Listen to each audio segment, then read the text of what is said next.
एक संत जी थे जिनके अनेक शिष्य थे, परंतु 3 शिष्य उनके सबसे प्रिय थे। लेकिन संत जी एक शिष्य को ज्ञान देना चाहते थे।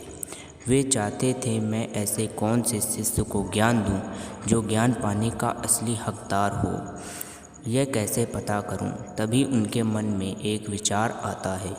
वे कहते हैं अपने तीनों शिष्यों से कि तुम तीनों मेरे साथ मेरी कुटिया में चलो।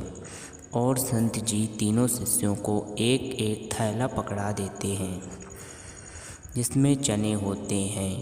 तीनों शिष्य उसे लेकर चले जाते हैं और एक शिष्य उसे अपनी शराब की बोतल में डालकर रख देता है और दूसरा शिष्य उसे अपने छप्पर में खोस देता है।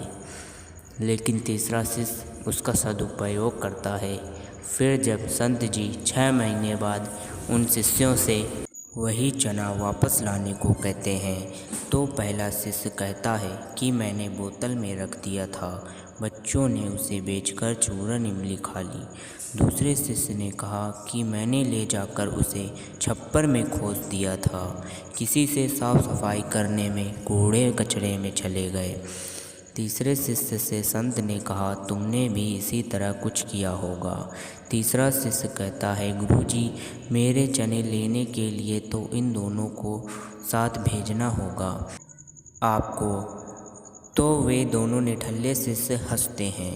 तो तीसरा शिष्य बताता है, गुरुजी, मैंने सारे चने को अपने खेतों में बो दिया, जिससे अच्छी फसल तैयार हुई और वे अधिक मात्रा में हो गए। वे संत जी समझ गए कि असली ज्ञान का हकदार यही वाला शिष्य है, जिसे गुरु की दी हुई छोटी सी चीज़ की इतनी कद्र हो, तो वह ज्ञान की कद्र भी समझेगा।